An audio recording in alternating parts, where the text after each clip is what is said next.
안녕하세요. 자, 오늘은 지난 시간에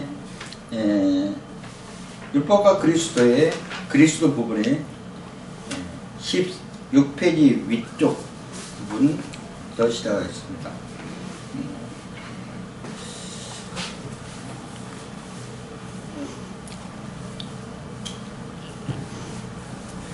루터파에서는 신성과 인성을 하나라고 강조한다, 이렇게 보고 있고요.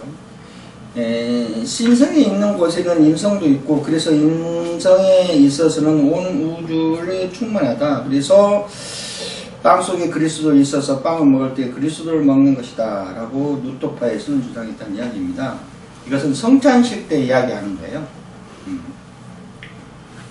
그리고 또 성경 말씀에도 예수님이 그랬죠.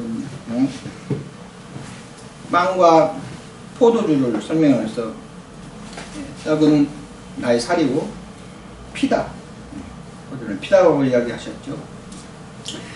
그러나 칼빈에 있어서는 인성은 유한하다는 이야기예요. 칼빈에 있어서 인성은 유한하다. 왜 그러냐면 인성은 영원하지 않고 한계가 있다는 이야기죠. 왜 그러냐면 죽음이라는 것이 있으니까. 신성은 온 우주에 있다, 이렇게 보고 있고요. 그래서 인성 안에는 신성이 있지만 인성이 바깥에도 신성이 있다, 이렇게 본 겁니다. 그러므로 이것은 엑스트라 칼빈니스트, 엑스트라는 특별한 일, 대신하는 일, 이렇게 해석되죠. 그래서 그리스도 교회 안에서 역사하지만은 교회 밖에서 이 세계를 지배한다. 그래서 칼빈은 그리스도의 삼직 분론을 주장한다. 그러니까 예언자직, 왕직, 제사장직, 뭐 이런 것을 우리는 다 돼요. 하나님의 백성, 하나님의 자녀, 형제, 제사장, 예언자 다 되는. 단지 안 되는 것은 뭐냐면 왕만 안 되는 거야. 영적인 왕은 예수 그리스도 뿐이죠. 왕 같은 제사장까지는 될 수 있어요. 자, 3권으로 넘어갑니다. 오늘 본문 3권, 성령의 역사와 그리스도의 산 부분 되겠습니다. 1장과 2장에는 성령의 역사와 신앙에 대한 것을, 먼저 1장 2절에서는 성령의 역사와 신앙을 다루는데, 전에 루터가 쯔빙글리에게 제기했던 문제, 즉 그리스도의 공적과 그 공적의 사용에 대해서 그거를 하지 못했다라는 데모. 여기서 루터는 뭐 잘 아시죠? 루터는 잘 아니까 설명 뭐 안 하고. 쯔빙글리는 누구신가? 쯔빙글리라는 사람은 누구인가? 마찬가지로 자료는 홈페이지 안에 올려놨습니다. 그래서 그걸 보시면 돼요. 그래서 쯔빙글리는 1484년에서 1531년 10월달에까지 자랐던, 날짜는 안 나오고요. 하여튼 스위스 사람입니다. 스위스 종교개혁자, 스위스 동부의 토곤부르크의 비교적 부유한 농민의 아들로 태어났는데요. 그는 10세부터 바른 및 빈에 유학을 했어요. 이렇게 부유한 가정이기 때문에 그 교육을 좋은 데서 받았다는 이야기예요. 유학을 했다가 그 후에 본격적인 대학 교육을 바젤에서 받고 1506년에 수사학위를 받았어요. 1506년에서 16년까지 그라우스루스에서 16년, 18년 술레지 아진 니델론에서 사제로 활약했어요. 사제는 신부란 이야기입니다. 수사학위를 받았다면 신부학위를 받았다는 이야기예요. 사제로 일하다가 이 사람이 그래서 이탈리아의 종군 사제로 이탈리아 전쟁에 나가고 그래서 용병 비극을 목격하게 돼요. 전쟁 때에서. 그래서 용병제 반대론을 주장하게 됩니다. 여러 이렇게 하다가 나중에 루터의 영향을 받아서 종교개혁을 실현하고도 노력한 사람이에요. 그 후로 종교개혁을 하다가 나중에 뭐 정치적으로도 많이 됐고요. 그래서 이제 그 프로테스탄트의 통일 실현을 도모하기도 했고요. 등등 이렇게 봅니다.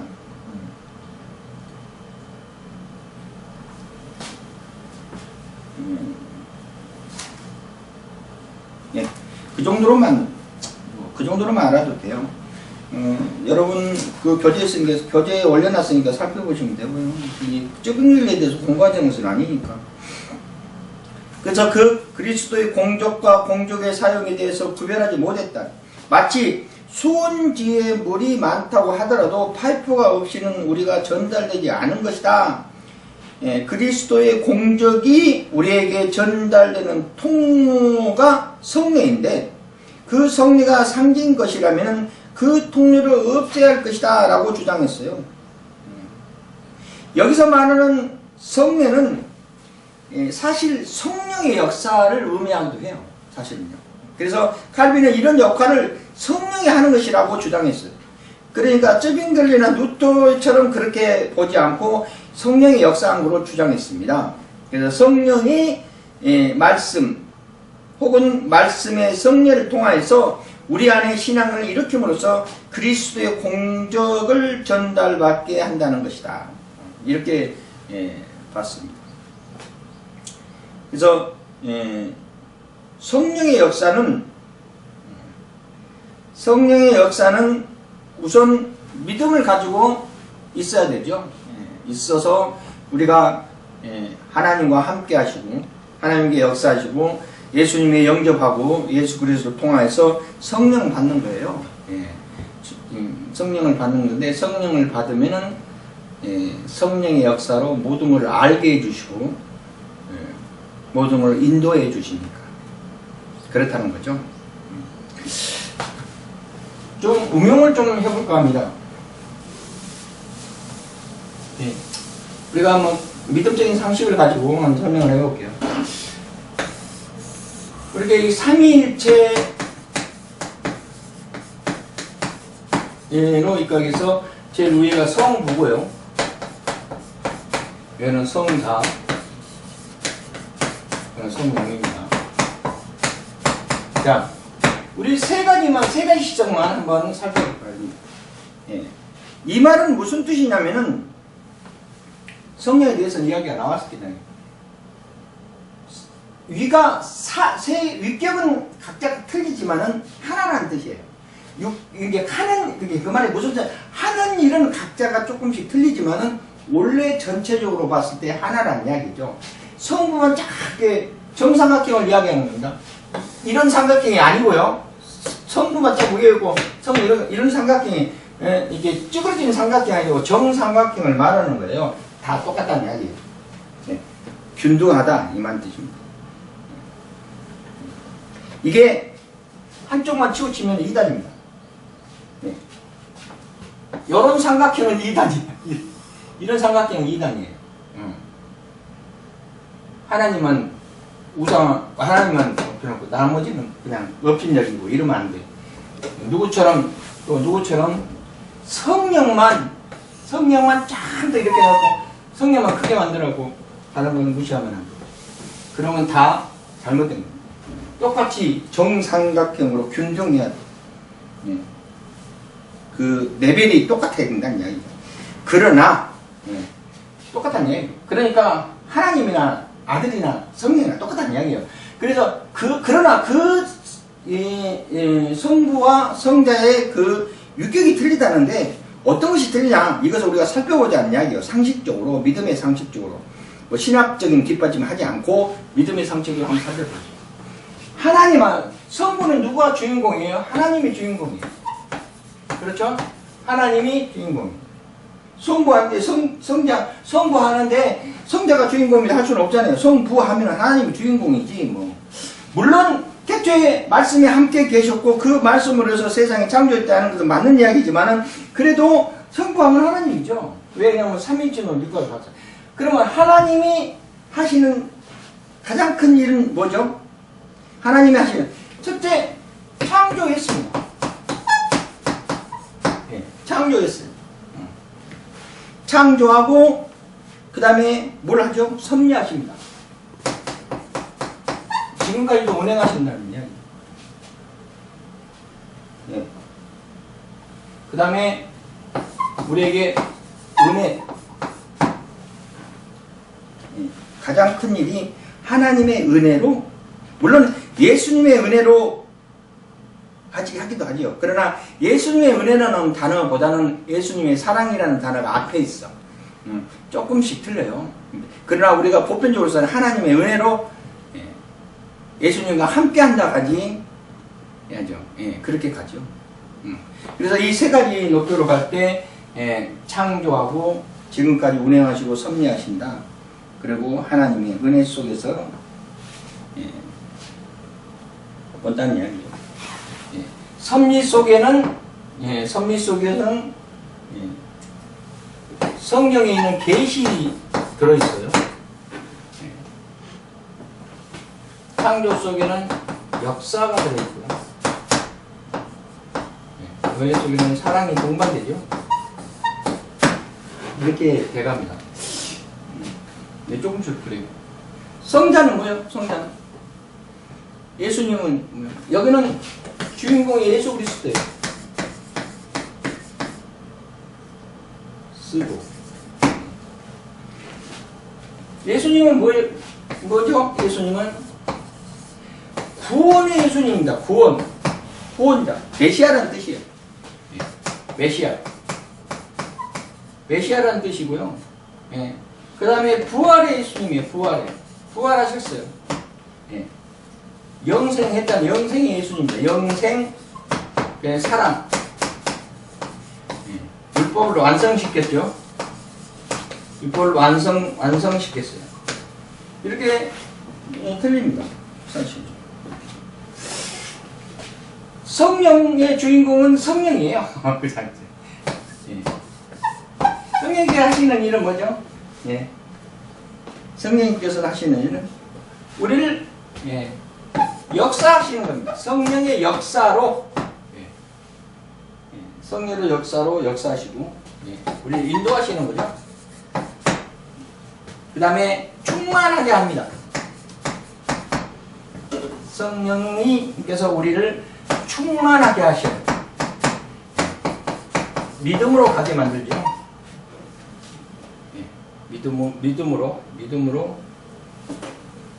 가. 물론 예수님이 우리를 믿게 하는 것보다는 성령님을 통해서 우리가 예수를 믿는 거죠. 예수님이 하시는 일을 말하는 거예요. 예수님이 하시는 일이 이렇게 성령님은 우리를 충만케 해서 예수를 믿을 수 있게끔 인도하시는 거죠. 역사하시는 거예요. 그래서 성령님의 역사로 하는 단어가 앞에 있어. 하나님의 역사로 하는 단어보다는 성령님의 역사로 하는 단어가 성령의 역사라는 단어가 더 앞에 있습니다. 세 번째, 우리를 지도해 주십니다. 지도. 가르친다는 거예요. 우리를 가르쳐 주시는 거예요. 알게 하신다는 이야기예요. 깨닫게 하신다는 이야기예요. 깨닫게. 깨달음을 우리한테 주시는 거예요. 이렇게 각자가 틀려요. 조금씩. 물론 하나님의 역사라는 이야기도 나오고 하나님께서 우리를 충만, 이것도 다 그쪽에 비슷하게 이렇게 하나님의 부활 이게 다 그쪽에 매체가 되지만은 그래도 후퇴 이렇게 6개월 나눈 다음에는 이렇게 분리가 된다는 이야기입니다. 그게 이제 신학적으로 이렇게 분리해놨다는 이야기예요. 그래서 이게 앞에 있어요. 하나님의 역사보다는 성령의 역사는 단어가 더 앞에 있고, 하나님의 구원보다는 예수 그리스도 구원이라는 단어가 더 앞에 있다는 이야기입니다. 뭐 예수님밖에 못했죠. 하나님이 부활하신 건 아니니까. 그리고 율법을 안 지키시키는 것이 예수님이시고, 또 하나님은 모든 것을 은혜로 세상을 만드셨어요. 그 다음에 성경은 지금도 역사하세요. 그래서 성령의 역사로 라는 단어를 많이 써요. 그 다음에 충만케 해줘요. 성령께서 우리를 충만케 해주셔요. 그래가지고 믿음으로 가게끔 만들어. 그리고 우리를 알게 해주시고 깨닫게 해주시는 거예요. 그러니까 성경을 읽으면은 이 성령께서 우리에게 깨닫게 해주시고 우리를 인도해 주시고 그래. 그래서 이렇게 우리가 기도를 할 때도 이렇게 층계를 좀 나누어서 단어 정립이 좀 되면은 훨씬 은혜스럽지 않느냐 이렇게 보는 겁니다. 그렇게 봅니다. 자, 3장과 5장에 있는 부분 회개와 중생, 회개와 중생, 3장과 5장까지는 회개와 중생을 다루고 있는데 칼빈은 여기서 회개는 일생의 과제로 봤다. 우리가 육체를 벗어날 때 비로소 성화의 과정을 완성된다고 봤다. 성화라는 것은 거룩하게 된다는 것인데요. 우리가 신학적으로 봤을 때 성화는 바로 육신을 벗는 것을 말하는 거예요. 육을 벗는 것. 육을 벗을 때까지 회개해야 된다. 이렇게 봐요. 자, 한 번 회개는 영원한 회개다. 이거는 구원파들이 이야기하는 거예요. 구원파들은 한 번 회개는 영원한 회개이기 때문에 회개했으면은 이미 영은 천국 갔기 때문에 육은 지 맘대로 살아도 된다. 그래도 죄가 안 된다 하는 것이 구원파의 입장이에요. 그래서 무엇을 강조하냐면은 회개하셨으니까 육에 대한 모든 것은 아무 의미가 없으니까 모든 것을 바쳐라. 이런 꼴이 될 수도 있어요. 응?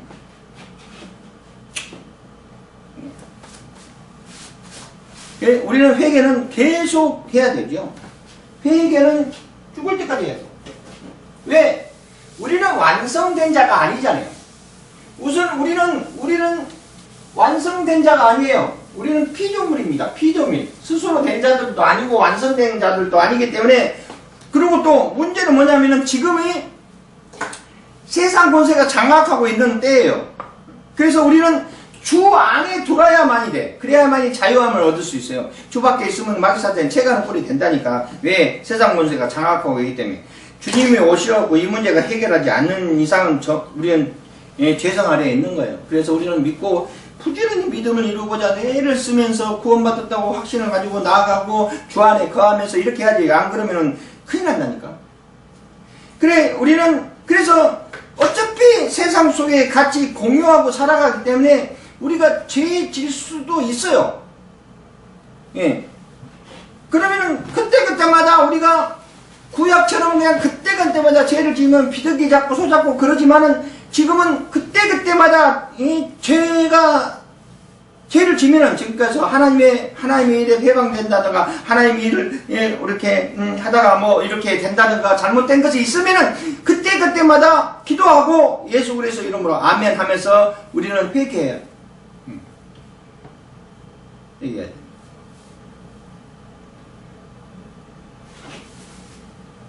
그러지 않으면은 일생 동안 하는 것이야. 일생 동안 회개하는 거야. 일생 동안 회개해서 중생의 길로 가야 된다. 거듭나는 길로 가야 된다. 거듭나는 삶을 살아야 돼.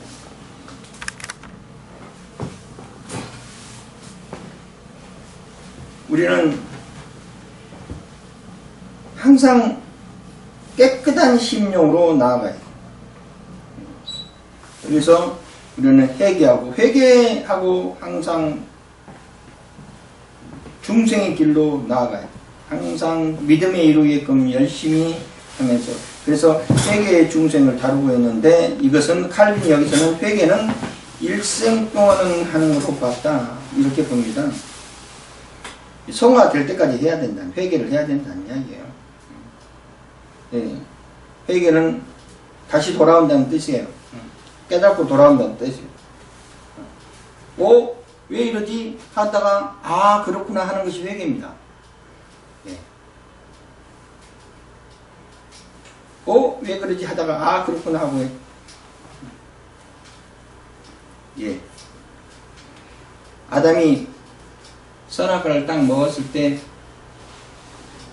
분명히 선악과를 먹었잖아요. 그러면은, 선악과 먹기 전하고 먹는 후하고 분명히 틀렸을 거야. 예.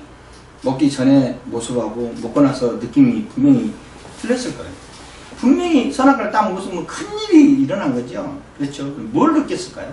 선악과로 꽉꽉 삼키는 순간 뭘 느꼈을 거 아니에요. 응? 안 먹을 때 틀리니까. 물론 그 전까지만 해도 악이 몸에 들어오지 않은 이 선한 모습으로 지음받아야 하고 선한 모습으로 자연스럽게 살아가는데 선악과를 딱 먹으면 뭐가 큰일이 일어났지. 제일 먼저 뭐를 느꼈을까요? 예, 많은 학자들이 그런 이야기를 해요. 아담이 선악과를 딱 먹고 먼저 느낀 것이 뭐를 느끼냐면 우리 언어로 말한다면 이거를 느꼈다는 거예요. 왜 그러지? 왜 그럴까? 내가 왜 그럴까? 왜 그러지? 물음표가 생겼다는 이야기입니다. 물음은 부정적인 겁니다. 부정적인 거. 의문점이죠, 의문점. 의문점이 생겼다는 얘기예요. 의문점. 물음표가 의문점이에요. 의문점이 생겼다는 이야기예요. 내가 왜 이러지? 그리고 답을 알아. 내가 왜 이러지 하고 답을 알아야 돼. 답을 몰라. 여기서부터 넘어가세요. 몰라. 왜 그러지? 그쵸? 왜? 답을 알 수 있는 영적인 것이 죽어버렸기 때문에 이러지만 알고 있는. 내가 왜 이렇고 왜 벗었지? 막 치부를 가리고 하나님이 아담을 품으면 숨고 악이 들어왔다는 이야기예요. 부정적인 것이 들어왔다는 거예요. 그때까지만 그런 것이 없었는데 선악과를 먹었으니까 선과 악을 구별할 수 있는 능력이 생겼잖아요. 악이 내 몸에 들어서. 그러니까 왜 이럴까 하고 부정적인 물음표가 생겼다는 이야기입니다. 부정적인 것이 생겼어요. 그리고 그 부정적인 모습으로 계속 인류가 살아가다가 언제 그렇구나 하고 느낌표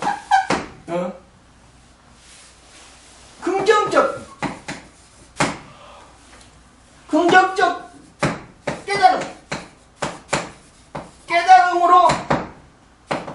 깨달음으로 갈 수 있는 것이 언제 생겼냐면은 믿음이 영적으로 영적인 죽음을 영적으로 회복되고 무로 인해서 그렇구나 하는 걸 느꼈어. 그래 그렇구나 하는 이 과정 속에서 예수 그리스도를 믿지 않고는 예수 그리스도를 영접하지 않고는 그렇구나를 느끼지는 못해요. 영적으로 회복되지 않고는 그렇구나를 못 느낀다. 깨달음을 전혀 못 느낀다니까. 하나님께 그렇게 많은 율법을 제시하고 그렇게 많은 게 인도했음에도 불구하고 예수를 영접하지 못하면 깨달음을 얻지 못해요. 영적으로 회복되지 못하고 구속의 은혜가 죄사함을 받지도 못하고 언제가 있기 때문에 그렇구나 하는 것을 못 느낀다니까. 못 느끼면서 살아가는 거예요. 그렇구나 하고 느끼면서 살아가야 되는데 그러지 말고 왜 이러지? 왜 그러? 맨날 문제만 생기는 거예요. 맨날 살아가다가 고달프죠. 맨날 문제만 생기고 고달퍼요. 그리고 또 죄지어서 비둘기 잡고 제사장에 내밀고 또 살아가 또 왜 이러지 하고 또 회개하면서 돌아오고 그런 삶을 살았다는 이야기예요. 예. 그렇구나. 예수 그리스도의 이름으로 이 문제를 해결할 수 있구나 하고 느낌표로 가야 되는데 그러지 못하고 예수를 믿지 않았기 때문에 지옥에 끌려가는 꼴밖에 안 됐다는 이야기예요. 영적으로 회복되기 위해서. 그렇구나. 깨달아요. 그러고 난 다음에 어떻게 살아야 되냐면은 그러고 난 다음에 그러니까 깨달았으면은 그러고 난 다음에 우하고 오로 살아가. 우하고 오를 살아가요. 사람들은 이후로 우는 저주고요. 이거는 감탄사입니다. 바로 영광이에요. 영광이에요. 우는 저주고요. 우는 저주고 우는 결실이 없네요. 그래서 사람이 살아가다가 맨날 저주스러운 모습으로 하면서 살아가. 남을 비방하고 하면서 남을 비방하고 살아가. 하고 감탄사로 하나님께 영광을 돌리면서 살아가야 되는데 그러지 못하고 그냥 저주스럽게 살아가는 거야. 예? 우리는 일로 가야 돼. 일로 이렇게. 하고 저주하지 말고. 그렇구나 깨닫고 하고 감탄사를 연발하면서 하나님께 영광을 돌리고 살아가야 돼. 그게 회개하는 모습입니다. 자, 그런데 질문이 있어요. 여기서 제가 질문을 내려야 되겠어. 어떤 질문이 있냐면은 이때까지 강의해본 여러분 여기서 질문이 딱 나와요. 무슨 질문이 나오냐면 아담이 성인으로 지음받았어요. 아담이 아기부터 나온 것이 아니에요. 성인 자체로 빚어서 하나님께 만들어 놓고 거기다 생기를 불어넣고 성인 자체로 지음받았어요. 아기 시절은 몰라. 아담은 아기 시절이 없어요. 커보지가 않았다니까. 늙어갔지. 늙어가기만 했지 커가지는 않았어. 그러면 지금의 우리는 어머니 태에서 나와가지고 갓난아기부터 커가잖아요. 커가잖아요. 커가는 과정은 어떻게 표현을 하느냐? 커가는 과정은 아담은 선악과를 먹기 전까지는 그냥 자연스럽게 살아가다가 선악과를 딱 먹어서 왜 이러지를 깨닫고 나중에 인류가 살아오다가 예수 믿고 그렇구나 하고 하고 감탄사를 연발하면서 영광을 돌려 살아가는데 애기들은 어떠냐? 애기들은 뭐를 가지고 태어나냐면 의하고 이만 가지고 태어나요. 예. 의는요 방어고요. 이는 공격성입니다. 이렇게 살아가다가 하고 물음표에다가 예수 믿고 하지 말고 아로 가고 이 어에서 하면서 저주하지 말고 하면서 감탄사로 살아가. 이렇게 나가야 돼. 근데 애들은 요것만 가지고 태어나요. 의하고 이만 가지고 태어나요. 얘들은 그래요. 얘들은 의하고 방어하는 모습으로 태어나고 이하고 공격하는 모습으로 태어나. 그러다가 이렇게 애의 귀에서 참지를 깨닫고 그 다음에 긍정적으로 모습으로 나아가는. 근데 얘들은 그렇다. 이렇게 보는 겁니다. 참 일리가 있는 이야기죠. 재밌습니다. 풀어나가면 재밌죠. 그렇다는 얘기입니다. 근데 믿음 생활하면서 목회하면서 쭉 살펴보면은요, 신앙생활 속에서도요, 그리스도의 삶 속에서 보면은요, 아직도 애기 같은 믿음이 있어. 이 사람들은요, 어떤 사람들이냐면은, 왜 그럴까? 문제를 갖고 의논을 하려고 하지 않고, 그냥 방어나 공격만 하는 거예요. 그냥, 조금 마음을 상처받았고, 이러고, 조금 마음에 안 들면 그냥 하고 그냥 달라들고 공격만 해요. 어린애 같은 믿음을 가지고 살아가는 심령들이 많아. 깨닫게 만들어야 돼요. 의와 이에서 벗어나서 문제를 발생하고 그렇구나 깨달아갖고 나가야 돼. 그래가지고 우리가 더 충만해지면 오하고 감탄사를 연변하면서 영광 돌리면서 살아야 되는데 아직까지요 지금 말하는 애기 같은 믿음 그런 데서 벗어나야 됩니다. 그런 차원에서 벗어나야 됩니다.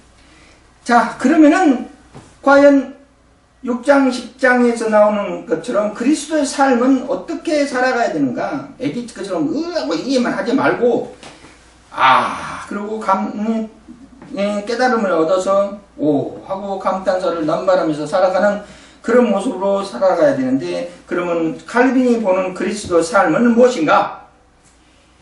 살펴보겠습니다. 6장에서 10장에서는 그리스도인의 삶을 이야기하고 있는데 그것은 한마디로 자기 부정이다. 자기 부정. 혹은 이것을 십자가를 지는 삶이다. 자기 자신을 부정할 때만 비로소 이웃을 진실되게 사랑할 수 있고 하나님을 진실하게 사랑할 수 있다고 칼빈은 생각했어요. 이 말은 무슨 뜻이냐면요. 예, 자기를 부정한다는 것은 무슨 뜻이냐면 자기를 내려놓으라는 이야기, 고집 부리지 말라는 이야기, 자기를 나타내지 말고 자기를 낮춰가라는 이야기. 정말해서 항상 제 강의 때 이런 이야기를 많이 합니다. A는 B다. 예, 이런 이야기를 많이 해요. 자기 삶을, 자기를 부정하고 자기를 내려놓고 자기를 고집 부리지 말고 내가 딱 바라봐야만이 이웃이 보이고 또 진정된, 비로소 이웃의 진실된 사랑할 수 있는 모습이 보이고 하나님의 진실된 사랑이 보인다는 이야기예요. 자기를 낮추면, 자기를 부정하면. 예, 칼빈은 그렇게 봤다는 이야기예요. 그러면은 지금 내가 A고 상대가 B고 한다 하면은 어떻게 해야만이 A하고 B는 같다고 성립할 수 있느냐? 이거예요. 어떻게 해야만이 A는 같다고 성립할 수 있어요? A는 글자부터 틀려요. A하고 B는. A하고 B의 관계성은 절대 똑같을 수가 없어요. 절대 안 같아. 절대 안 맞아. 절대 이룰 수가 없어요. 절대 안 되죠. 그런데 믿음 생활 속에서는 A는 B고 B는 A예요. 왜? 더불어 사는 거니까. 공동체 안에서. 응? 너는 나고 나는 너야 하고 그렇게 품어가면서 살아가야 돼. 그러면서 그냥 나는 나고 너는 너다 하고 자기 고집 부리고 그렇게 공동체를 운영해나가고 교회 삶을 살아가면 교회는 깨지는 거예요. 예. 지난 시간에도 이야기했어요. 성찰 스님의 관계로서 이혼론을 주장하는 모습에서 관계했는데 산은 산이고 물은 물이다 이러면 안 된다는 이야기예요. 지난 시간에 이야기했지. 산은 산이고 물은 물이라 하면 안 돼. 교회에서는. 목사님은 목사님이고 성도는 성도다 이렇게 하면 안 된다니까. 목사님도 성도고 목사님이야.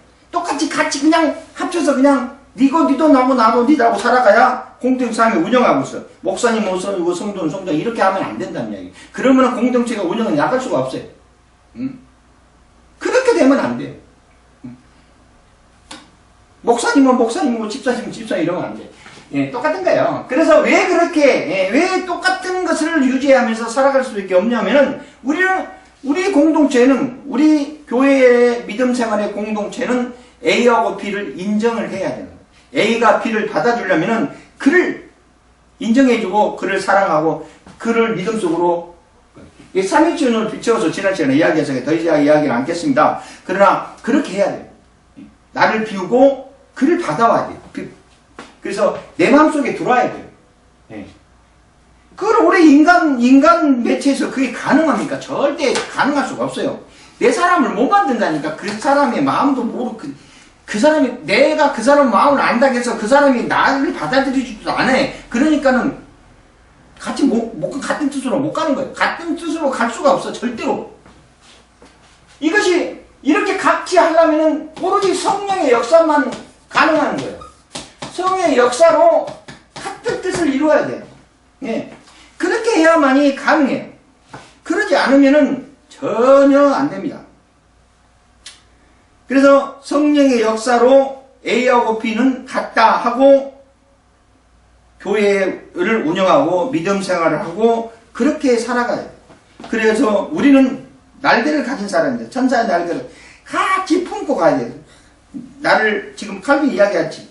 내가 나를 부정하고 나를 내려놓고 다른 사람을 껴안고 가야 돼. 그렇게 가야 돼. 그게 중요합니다. 근데 그러지 않아.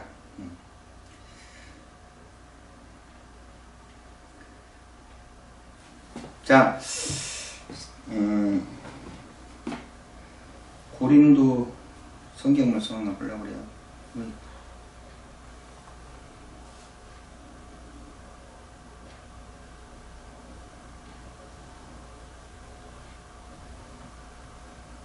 잠깐만요.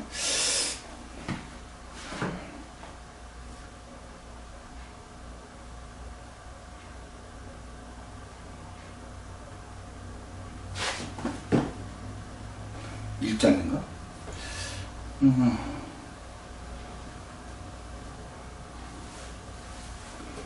여기 분쟁 나왔습니다. 여기입니다. 1장에 보면은 뭐라고 이야기했냐면요.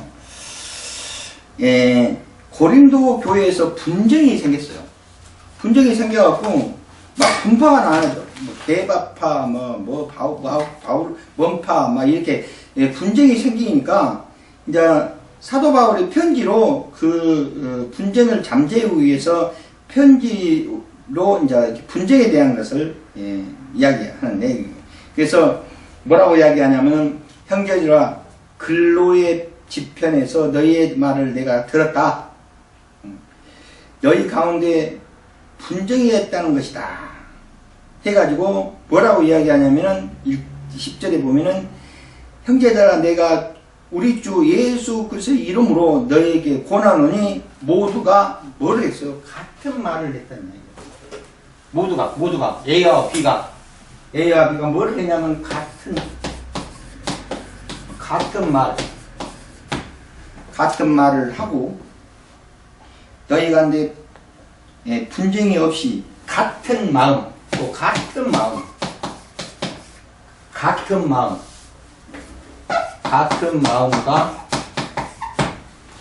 또 뭐라고 했냐면 같은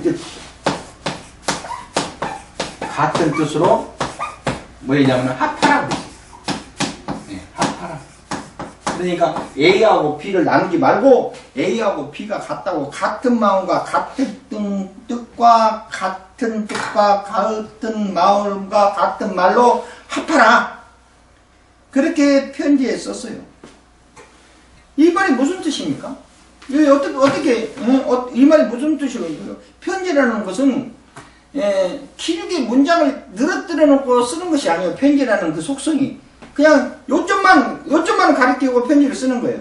그래서 그 요점만 보고 너네들 같은 말을 하고 같은 마음을 품고 같은 뜻으로 서로 합하지 무슨 분쟁이 있어가지고 뭐 개바파 바울파 이러냐 이거예요. 합하라 이거야. 주 안에서 서로 합하라 그랬어요. 그러면은 이 말은 무슨 뜻이에요? 여러분 이 말은 무슨 뜻으로 해석할 수 있어요? 많은 주석과 많은 신학적인 자료를 뒷받침해서 종합해본 결과 어떤 결론이 나오냐면은 이걸 합하기는 합하는데 같은 말이 무엇이냐 이거야. 여기서 말하는 사도 바울이 같은 말과 같은 마음과 같은 뜻으로 합하는 같은 말이 뭐냐 이거야. 같은 말이 무엇이길래 그 말을 합하라고 말하는 것인가? 이것은 같은 말은 같은 복음을 말하는 거예요. 같은 복음이에요. 서로 다른 말을 하면 안 돼. 같은 복음으로 가야 돼. 같은 복음으로. 다른 말을 하면은 갈라지는 수밖에 없는 거죠. 안 그래요? 같은 말을 하면 안 돼. 같은 말을 하면 쪼개지게 돼 있어. 다른 말을 하면. 같은 복음으로 가야 돼. 같은 복음으로. 예수 그리스도가 여기는 주인공 예수 그리스도입니다. 복음으로 같은 복음으로 가야 돼. 그런데 다른 복음으로 가는 거예요. 그냥 그러면 안 된다는 이야기죠. 같은 복음으로 같은 마음은 뭐예요? 같은 마음은 믿음입니다. 같은 믿음으로 가야 돼. 같은 뜻은 하나님의 뜻입니다. 하나님의 뜻으로 하나님의 뜻. 그래서 여기서 사도 바울이 그 속에 있는 내용은 뭐냐면은 형제들아 주 안에서 같은 복음을 말하고 같은 믿음으로 하나님의 뜻을 행하라 이 말이에요. 지금 여기서 하는 말을. 너희가 모두 같은 말을 하고 너희 가운데 분쟁이 없이 같은 마음과 같은 지로 온전히 합하라는 뜻이 같은 복음과 같은 믿음으로 하나님의 뜻을 행하라는 말하고 똑같은 이야기예요. 그렇게 A에서 B라는 매체가 똑같다는 것을 가지고 나아가요. 그래서 이게 바로 자기를 부정하고 십자가를 지는 삶으로 나아가야 된다. 그러면서 동시에 내세에서 대한 명상을 강조하고 있다. 이렇게 보는 겁니다. 그래서 죽음의 날과 최후의 부활을 고대하지 않는 사람은 그리스도 학교에 진급하지 못한다. 이렇게 칼빈은 평가했다. 우리는 들림 받아야 돼요. 그게 중요해요. 주님 오실 때 들림 받아야 돼요. 오늘 우리 학자님과 같이 식사를 하고 오면서 휴거에 대한 이야기를 해가지고 너무 감동받았는데, 휴거에 대한 꿈을 꿨답니다. 우리는요 들림 받아야 돼요. 세상에 남으면 큰일 나는 겁니다. 우리가 목적이 뭐예요? 우리는 예수 믿고 구원받는 것이 목적이에요. 7년 한란은 겪지 말아야지. 그래도 최소한 우리는 주님 오실 때 바로 주님을 영접하는 구원받는 자의 모습이 돼야 돼요. 기름 받는 처녀 중에서, 기름을 예비하는 절처녀 중에서 5처녀가 돼야 돼요. 기름을 준비하지 못한 처녀가 되었고 남아버리면 안 된다니까. 그러면 너는 나를 모르니라 하고 그러면 안 돼요. 우리는 무조건 들림받아야 돼요. 무조건. 목적은 거기에 있어요. 주님 오실 때는 들림받아야 돼요. 죽어서도 영접돼야 됩니다. 죽어서도 영접돼야 돼요. 그것이 천국 가는 것이 목적이지 뭐. 다른 것이 뭐가 있어요? 안 그래요? 신학생 둘이가 큰 품을 품고 신학교에 입학했어요. 입학해가지고 이제 A라는 학생하고 B라는 학생이 둘이 입학해서, 야, 우리 A4 용지에다가 나의 좌우명을 써가지고 서로 나눠서 비교를 한번 해보자. 그래가지고 일주일 동안 아니라도 좀 이렇게 기간을 두고 A4 용지에 써가지고 서로 나누어보자. 나눠서 네가 가지고 있는 신앙 개념과 신앙적인 철학과 믿음적인 철학과 앞으로 갈 포부에 대해서 서로 나누어서 서로 이렇게 공유하면서 좀 나아가 보자 하고 그런 제의를 해서 둘이. 그래가지고 그 신학생들이 신학생 하면은 지금 이제 포부가 크죠. 그래서 이제 둘이 다 써가지고 이제 당일날 이제 교환해 보자 해갖고 둘이 A4 용지를 교환을 딱 했답니다. 교환해서 딱 보니까 둘이 다 깜짝 놀랐어요. 깜짝 놀랐어요. 왜 깜짝 놀랐는지 아십니까? 이거 예화 중에 가장 많이 사용되는 예화인데, 이거 많이 들었을 겁니다. 둘이 교환해 보니까 뭐라고 써져 있냐면,